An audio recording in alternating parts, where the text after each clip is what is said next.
तो hi guys, कैसे हैं आप सब। Welcome to my channel class exams में प्रतीक। तो आज के इस वीडियो में हम देखने वाले हैं आपका जो सैम्पल पेपर सीबीएसई की तरफ से रिलीज हुआ है उसके फुल डिटेल हम इस वीडियो में देखने वाले हैं। तो वीडियो को आखिर तक देखना, एक वीडियो के एक भी पॉइंट को मिस मत करना, क्योंकि इस वीडियो में मैं आपको हर डिटेल बताने वाला हूँ और कहाँ से भी ज़्यादा क्वेश्चन है, हमें कौन सा टॉपिक में ज़्यादा अपना फोकस ज़्यादा डालना चाहिए, मैं वो हर बात इस वीडियो में बताऊंगा।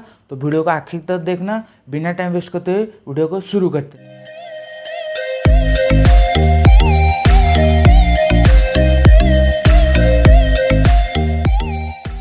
मैंने आपके लिए एक आधा घंटा बैठकर पूरा डिटेल एनालिसिस करके पूरा एक पेपर पे लिख दिया हूँ, और आपको ये पूरा पीडीएफ आपको नीचे डिस्क्रिप्शन में भी मिल जाएगा, और आपको सीबीएसई की तरफ से जो भेजा गया है सैम्पल पेपर वो भी आपको डिस्क्रिप्शन में मिल जाएगा।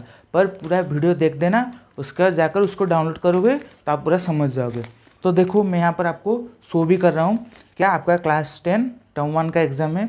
आपका टाइम कितना है, 90 मिनट्स, मतलब 1 आवर 30 मिनट्स आपका होगा। टोटल मार्क आपका 40 मार्क्स का होगा। और मंथ ऑफ द एग्ज़ाम, कौन से मंथ में आपका एग्ज़ाम होगा, आपका नवंबर और दिसंबर महीने के बीच में आपका एग्ज़ाम होगा। उसके बाद आंसर शीट आप पहले आप लिखते थे, पूरा क्वेश्चन विथ आंसर लिखते थे, पर यहाँ पर आप क्या लिखोगे ना, OMR शीट में आप आंसर आपका फिल करोगे। उसके बाद ये जो मैं आपको दिखा रहा हूँ उस PDF आपको नीचे डिस्क्रिप्शन में भी मिल जाएगा। आप देखिए, उससे पहले हम चलते हैं एग्जाम के पैटर्न की तरफ। तो आपका एग्जाम का पैटर्न क्या है ना, आपका क्वेश्चन पेपर कंटेन 3 सेट्स, मतलब आपका 3 सेट्स रहेगा। Set A, section A, section B and section C, आपको 3 सेक्शन रहेगा।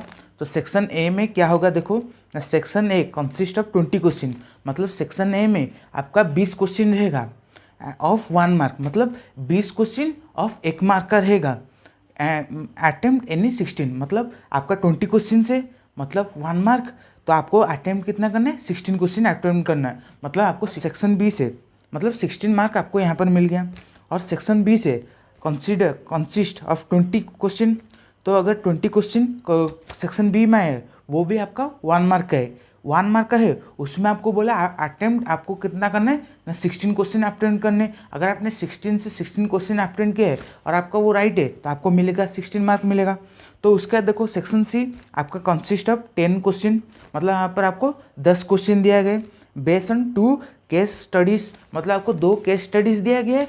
वो कितना है, 10 क्वेश्चन है उसमें, पर आपको उसमें अटेम्प्ट 8 करके आना है। और 2 क्वेश्चन आप जो 2 भी क्वेश्चन से आप उसको लीव करके आ सकते हो। मतलब पहला क्वेश्चन आपका आया, क्वेश्चन आपके पास है, आपने वहाँ से 5 क्वेश्चन कर दिए, यहाँ पर आपको दिया है 8 क्वेश्चन आपको अटेम्प्ट करना है। तो सेकंड वाला क्वेश्चन से आपको, मतलब सेकंड केस स्टडी से आपको 3 क्वेश्चन सॉल्व करके आना है। पर अगर आपने ऐसा देखा कि मेरा सेक्शन जो केस बेस्ड स्टडी है उसमें से सेकंड वाला जो है उसमें से मैंने 5 क्वेश्चन उससे मेरे सॉल्व हो जाते हैं, तो पहला वाला हम देखेंगे तो वहाँ से हमारा 3 क्वेश्चन है, तो आपका क्या हो गया, 8 क्वेश्चन वहाँ से सॉल्व हो गया। सेक्शन ए से मिलेगा, अगर आपने 16 क्वेश्चन अच्छे से प्रॉपरली उसको आंसर दिया है और वो आंसर आपका राइट है, तो क्या होगा ना, आपको 16 क्वेश्चन, मतलब 16 क्वेश्चन को 1 मार्क है, मतलब एक क्वेश्चन को 1 मार्क है, तो आपको 16 मार्क आपको सेक्शन ए से मिल जाएगा। उसके बाद सेक्शन बी से आपको 16 क्वेश्चन करना है। अगर आपने वहाँ से आंसर आपका करेक्ट है और पूरा राइट है तो आपको एक क्वेश्चन को 1 मार्क मिलेगा, मतलब 16 क्वेश्चन को 16 मार्क मिल गया। करना है ना, सेक्शन सी से आपका 10 क्वेश्चन दिया होगा, पर आपको उसमें से 8 क्वेश्चन करना है। अगर आपने 8 क्वेश्चन कर दिया है तो वहाँ से आपको एक क्वेश्चन को 1 मार्क होगा, तो 8 क्वेश्चन को कितना है, 8 मार्क्स हो गया। तो टोटल अगर हम ऐड करें तो 16 + 8 अगर करें तो आपका 40 मार्क का आ रहा है। और आपका एग्जाम का टोटल, एक पेपर का टोटल मार्क है आपका 40 मार्क है। तो सेक्शन ए में 16 आपका 20 क्वेश्चन आएगा, पर आपको वहाँ से 16 क्वेश्चन करना है। उसका सेक्शन बी से आपका 20 क्वेश्चन आएगा, पर वहाँ से आपको 16 क्वेश्चन करना है। एंड सेक्शन सी से आपका 10 क्वेश्चन आएंगे, पर वहाँ से आपको 8 क्वेश्चन करना है। तो अगर आपने 16 क्वेश्चन, जो सेक्शन ए से 20 क्वेश्चन से आपने 16 क्वेश्चन किया और आपका राइट है, अगर रॉन्ग होगा तो वहाँ से आपका मार्क कट जाएगा। तो अगर 16 क्वेश्चन आपने राइट किया तो आपको 16 मार्क मिल जाएंगे। सेक्शन बी से अगर आपने 16 क्वेश्चन किया और वो राइट है तो आपको वहाँ से 16 मार्क मिल जाएगा। आपका सेक्शन सी से अगर आपने 10 क्वेश्चन दिया है और आपने उसका 8 क्वेश्चन कंप्लीट कर दिया है, मतलब वो राइट है आपका, और आपने कॉन्फिडेंस से हाँ बोला है कि मेरे 8 नंबर का क्वेश्चन, जो 8 क्वेश्चन मैंने किया है सेक्शन सी से वो मेरा राइट है, तो आपको वहाँ से 8 मार्क मिल जाएगा। तो आपके लिए मतलब एग्जाम पैटर्न ये है। और एक बात क्या है, आपका पॉइंट नंबर 5 क्या है, आपका नेगेटिव मार्किंग कुछ नहीं। अगर आपने क्वेश्चन सॉल्व किया है और रॉन्ग है तो आपका मार्क कट जाएगा, और आपने उस क्वेश्चन को सॉल्व नहीं करके छोड़ दिया तब भी आपको मार्क कट। मैं आपको एक ट्रिक बता देता हूँ। ये सेक्शन में आप जो कॉन्सेप्ट समझे होंगे अपने बुक से वो आप कर देंगे। सेक्शन बी तो मतलब सेक्शन ए आपका थोड़ा इजी लेवल होगा, और सेक्शन बी आपका थोड़ा सा हाई लेवल होगा, एंड सेक्शन सी थोड़ा सा हाई लेवल होगा। तो सेक्शन सी को अगर आप पूरा 8 से 8 मार्क लाना चाहते हो तो मैं एक ट्रिक बताता हूँ, अच्छे से समझना। क्या कई बार केस बेस में जो आपको इन्फॉर्मेशन दिया होगा वो उसमें से कुछ क्वेश्चन आपका जो 5 क्वेश्चन दिया होगा उसमें से नहीं होगा, बिल्कुल नहीं होगा। तो आपको क्या करना है, पहले पैराग्राफ को मत पढ़ना, केस बेस में जो केस स्टडी आपको दिया होता है उसको मत पढ़ना, पहले आप क्वेश्चन की तरफ चलो। क्वेश्चन में अगर आपको कुछ इन्फॉर्मेशन नहीं दिया है तो पहले उसका मतलब आपने क्वेश्चन पहला वाला पढ़ा, आपको वही क्वेश्चन में आपको पूरा इन्फॉर्मेशन दे दिया है, तो आप क्या करेंगे ना, वो क्वेश्चन को लिखेंगे, सॉल्व करेंगे, आंसर आ गया। पर सेकंड क्वेश्चन में आएंगे तो आधा इन्फॉर्मेशन क्वेश्चन में दिया एंड आधा इन्फॉर्मेशन केस बेस में दिया है, तो आप क्या करेंगे, उसमें केस बेस पढ़ेंगे। पहले आप केस बेस क्वेश्चन नहीं पढ़ना नहीं, क्योंकि वहाँ पर आपका टाइम लॉस हो जाएगा। पहले आपको क्या करना है ना, क्वेश्चन सॉल्व करना है। क्वेश्चन सॉल्व किए, उसमें आपको लगा कि यहाँ पर तो मुझे आधा इन्फॉर्मेशन दिया है, और आप क्या करेंगे ना, केस जो आपको स्टडी दिया है, केस स्टडी दिया है, उसको आप क्या करेंगे, आधा पढ़ेंगे मतलब पढ़ देंगे, तो वहाँ से आपको और आधा इन्फॉर्मेशन मिल जाएगा, तो कंबाइन करके आप उसका आंसर निकाल देंगे। तो आपका था ये एग्जाम पैटर्न था। जैसे पता है आप जब 9th से 10th में आते हो तो आपको आपके स्कूल से पूछा जाता है कि आप मैथ जो होगा आप स्टैंडर्ड लेंगे कि बेसिक लेंगे। अगर स्टैंडर्ड और बेसिक में क्या डिफरेंस है, अगर आप चाहते हो कि मैं इसके लिए सेपरेट वीडियो बना के लेकर आऊँ तो आप मुझे क्या करना, कमेंट में बता देना। तो वहाँ पर अगर ज़्यादा बच्चे उसको सपोर्ट करेंगे तो मैं उसके लिए आपको सेपरेट वीडियो लेकर आऊँगा। तो देखो बेसिक में क्या होता है ना, मतलब आपको बेसिक से पूछा जाता है, मतलब आपको एनसीईआरटी बुक से ही आपको क्वेश्चन लेकर पूछा जाता है, एनसीईआरटी बुक से आपको क्वेश्चन लेकर पूछा जाता है। पर स्टैंडर्ड लेवल में मतलब एनसीईआरटी से क्वेश्चन लिया जाएगा और थोड़ा सा वो क्वेश्चन को ट्विस्ट करा जाएगा। ट्विस्ट करने के बाद आपको पूछा जाएगा कि बताओ इसका आंसर क्या होगा, इसका आंसर क्या होगा। तो इसीलिए थोड़ा सा इसमें डिफरेंस है। तो बेसिक में आपका तो आपने पता होगा कि टर्म 1 में क्या क्या आपका चैप्टर आने वाले हैं। तो अगर आपको नहीं पता है तो उसके रिलेटेड वीडियो मेरे अपने चैनल पर बनाए हैं, तो ऊपर आपको आई बटन पे लिंक मिल जाएगा। तो देखो बेसिक में क्या है ना, रियल नंबर्स, पॉलिनोमियल, आपका सिलेबस सेम है पर आपको क्वेश्चन थोड़ा अलग देगा। क्या base real numbers, polynomials, pair of linear equation, 2 variables, triangle, coordinate geometry, trigonometry, area related to circle, probability. तो देखो बेसिक में आपको किस चैप्टर से कितना क्वेश्चन दिया है मैं वो आपको बताऊंगा ना। रियल नंबर 7 क्वेश्चन वहाँ से आया, पॉलिनोमियल 6 क्वेश्चन, मतलब टोटल 40 जो आपका टोटल 50 क्वेश्चन आपको दिया गया है उसमें से मैंने पूरा ढूंढ के आपको बोला हूँ कि रियल नंबर में से 7 क्वेश्चन आए, पॉलिनोमियल से 6 क्वेश्चन आए, पेयर ऑफ लीनियर इक्वेशन से 5 क्वेश्चन आए, और ट्राइंगल से आपका 7 क्वेश्चन आए, कोऑर्डिनेट ज्योमेट्री से आपका 8 क्वेश्चन आए, ट्रिग्नोमेट्री से आपका 5 क्वेश्चन आए, एरिया रिलेटेड टू सर्कल आपका 7 क्वेश्चन आए, प्रोबेबिलिटी से आपका 5 क्वेश्चन आए। तो अगर हम पूरा देखने जाए, ओवरऑली देखने जाए, बेसिक में आपका सबसे ज़्यादा क्वेश्चन कोऑर्डिनेट ज्योमेट्री से है। मतलब जो बच्चे बेसिक्स लें सभी कॉन्सेप्ट वो पढ़ेंगे, पर कोऑर्डिनेट ज्योमेट्री को ज़्यादा से ज़्यादा पढ़ेंगे, क्योंकि सीबीएसई ने सैम्पल पेपर में बता दिया है कि आपके कोऑर्डिनेट ज्योमेट्री से एक्स्ट्रा क्वेश्चन आ सकते हैं, इसलिए आपको कोऑर्डिनेट ज्योमेट्री को अच्छे से पढ़ना होगा, कोऑर्डिनेट ज्योमेट्री को अच्छे से पढ़ना होगा।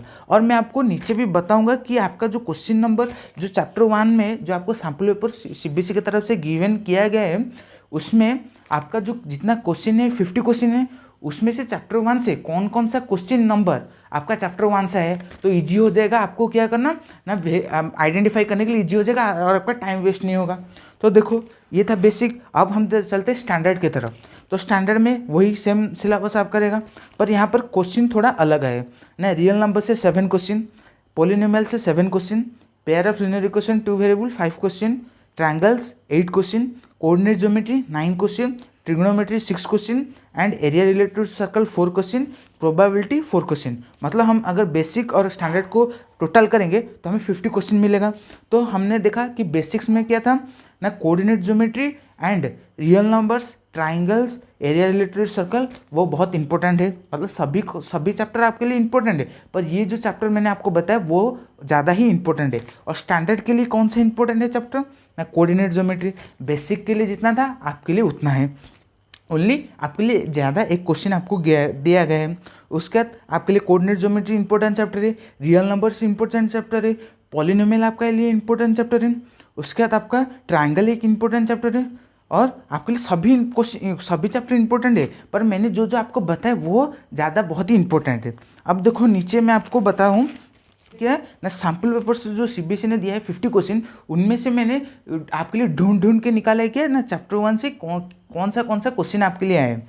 तो अगर हम बेसिक देखें तो चैप्टर 1 के लिए क्वेश्चन नंबर 8, 9, 10, 13, 20, 29, 30 एंड चैप्टर 2 से 17, 46, 47, 48, 49, 50।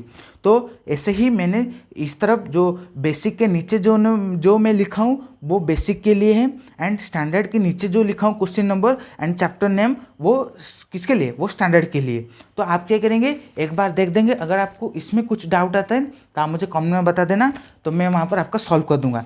तो आपके लिए एक बेनिफिट है क्या ना, आपका सभी चैप्टर इंपॉर्टेंट है, पर यहाँ पर सीबीएसई ने किया कि आपको जो सैम्पल पेपर प्रोवाइड किया है यहाँ पर आपके लिए बता दिया कि कौन सा टॉपिक आपके लिए ज़्यादा है, चाहे वो बेसिक के लिए हो चाहे वो स्टैंडर्ड के लिए हो। इसीलिए आपको ज़्यादा मेहनत करना पड़ेगा। आप सोच रहे थे कि हाँ एमसीक्यू टाइप के तो आएगा, हाँ एमसीक्यू टाइप हम कर देंगे, पर आपको एमसीक्यू में थोड़ा सा लॉजिक भी लगाना पड़ेगा। और कहीं कहीं में आपके सीबीएसई ने जो सैम्पल पेपर प्रोवाइड किया है वो उसने क्या किया है ना, एनसीईआरटी बुक से ही क्वेश्चन उठाकर आपको दे दिया है। अगर आप बेसिक का सैम्पल पेपर देखोगे एंड स्टैंडर्ड जो बच्चे लिए हैं उनका भी सैम्पल पेपर देखोगे तो उन्होंने क्या किया ना, आपके एनसीईआरटी बुक से ही क्वेश्चन उठाकर आपको दे दिया। क्यों, सीबीएसई चाहता है कि आप एनसीईआरटी से ही अच्छे से फॉलो करो। अगर आप एनसीईआरटी फॉलो कर दोगे तो आपके लिए पूरा सब कुछ क्लियर हो जाएगा। और एक बात बताना चाहता हूँ कि आपके लिए ये जो आपका एग्ज़ाम होगा उसमें नो नेगेटिव मार्किंग होगा, ये तो पहली बात। और मैंने आपको एग्ज़ाम पैटर्न भी बता दिया, और एग्ज़ाम में क्या क्या कौन सा चैप्टर आपके लिए इंपॉर्टेंट है एंड कौन सा चैप्टर से कितना क्वेश्चन आया है आपके सैम्पल पेपर में, वो भी इंपॉर्टेंट है। क्यों, अगर सैम्पल पेपर में इतना क्वेश्चन है एक चैप्टर से, आपका जो एग्जाम होगा टर्म 1 में उसमें से उतना भी क्वेश्चन आ सकता है। इसीलिए आपको क्या करना होगा, आपको अच्छे से देख के जाना होगा। अगर आप अच्छे से देख के जाओगे तो आप अच्छा कर पाओगे। तो यहाँ पर आपने अगर आप बेसिक का सैम्पल पेपर देखोगे, आपको बेसिक, स्टैंडर्ड एंड उसका मार्किंग स्कीम आपको नीचे डिस्क्रिप्शन में मिल जाएगा, तो आपको चिंता करने की ज़रूरत नहीं है। तो यहाँ पर देखो क्या है ना, बेसिक अगर देखो जाओगे तो देखोगे कि वहाँ पर क्या है ना, आपका एनसीईआरटी बुक से ही लेकर दिया गया है। पर अगर स्टैंडर्ड में देखोगे तो आपका एनसीईआरटी बुक से भी लिया गया है, प्लस और एक बुक से लिया गया है। और एक बुक क्या है, अगर आप वो बुक फॉलो करोगे, अगर आपके पास है तो ठीक है, अगर नहीं है, आप जो भी अगर आप गूगल में भी सर्च करोगे तो आपके पास आ जाएगा। मतलब बुक का नेम मत सर्च करना, वैसे ही क्वेश्चन आप सर्च करोगे तो आपके पास आ जाएगा। मतलब अगर चाहते हो कि मैं चैप्टर 1 का रियल नंबर्स का एमसीक्यू सॉल्व करूँ, तो आप क्या करना, गूगल में जाना, चैप्टर 1 रियल नंबर्स एमसीक्यू आपके पास आ जाएगा। वहाँ से आप क्या करना, जो आपके इंपॉर्टेंट क्वेश्चन है, मतलब आपको तो सीबीएसई ने दे दिया कि ये डिलीटेड टॉपिक्स आपके पास नहीं आएगा एग्जाम में, तो उस टॉपिक को छोड़ के और जितना टॉपिक आप करिएगा उसको क्या करना, आप सर्च करके आप क्या कर उसका क्वेश्चन ज़्यादा से ज़्यादा प्रैक्टिस कर सकते हो। तो मैंने जो अभी बोला कि स्टैंडर्ड का जो एनसीईआरटी बुक से लिया है, और एक क्या है ना, और एक बुक से लिए गए ना, वो बुक क्या है ना, आर.डी. शर्मा बुक है। तो आर.डी. शर्मा में आपको पता है ना, उसमें आपको एक चैप्टर खत्म होने के बाद आपको कुछ एमसीक्यू दिए जाते हैं। अगर आपने वो एमसीक्यू कर दिया है तो आपके लिए ठीक है, क्योंकि सीबीएसई ने वहाँ से भी क्वेश्चन पुट करके डाला है। तो अगर आपके पास आर.डी. शर्मा बुक है तो आर.डी. शर्मा करो पहले पर आपको एनसीईआरटी बुक को अच्छे से फॉलो करना, अच्छे से कंप्लीट करना, और आपको उसके बाद आपको आर.डी. शर्मा की बुक तक, अगर आप बेसिक लिए हो तो आपको क्या है ना, एनसीईआरटी बुक को अच्छे से एक बार फॉलो कर देना, और आपको जो भी क्वेश्चन आप गूगल में सर्च करके भी उसको सॉल्व कर सकते हो। गूगल में हज़ारों लाखों क्वेश्चन है, हज़ारों वेबसाइट पे बहुत सारे क्वेश्चन है। अगर आप उसको लेकर सॉल्व करोगे तो आपका मतलब एग्जाम कंप्लीट हो जाएगा, पर वो क्वेश्चन जितना होगा वो सॉल्व नहीं हो पाएगा।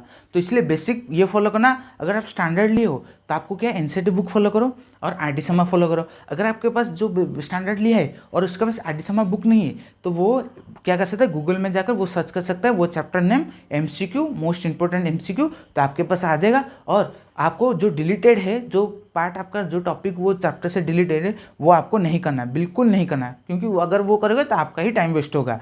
तो आज आपको अच्छे से समझा है, अच्छे से मैंने आपको टर्म 1 में जो जो एग्जाम में आने वाले हैं अच्छे से समझा है। अगर आपको कुछ भी डाउट होता है तो मुझे कमेंट बताना, क्योंकि मैं ये जो पीडीएफ यहाँ पर मैंने शो किया था उसको मैं तो डिस्क्रिप्शन में दे दूंगा, वहाँ से जाकर आप क्या कर सकते हो, डाउनलोड कर सकते हो और अच्छे से देखना। अगर उसमें डाउट होता है तो मुझे कमेंट में बता देना। तो अगर वीडियो अच्छा लगा तो वीडियो को लाइक करना, शेयर करना, सब्सक्राइब करना, अपने सारे दोस्तों के साथ शेयर करना।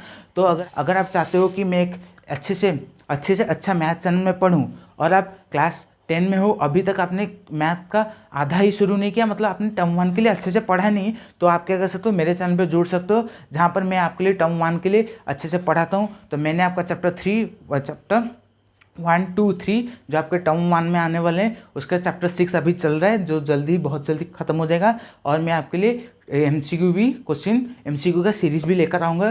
तो मेरे चैनल पे बने रहिए। अगर वीडियो अच्छा लगे तो वीडियो को लाइक शेयर सब्सक्राइब करना और अपने सारे दोस्तों के साथ शेयर करना। तो अगर आप चाहते हो कि मेरे इस चैनल पर ज़्यादा से ज़्यादा जानो, तो आप क्या करना, मेरे इस चैनल पर अबाउट सेक्शन में चले जाना, वहाँ से आपको ज़्यादा से ज़्यादा बहुत इंपॉर्टेंट इन्फॉर्मेशन भी मिल जाएगा। तो मिलते हैं और एक नई फ्रेश वीडियो में, तब तक के लिए बाय।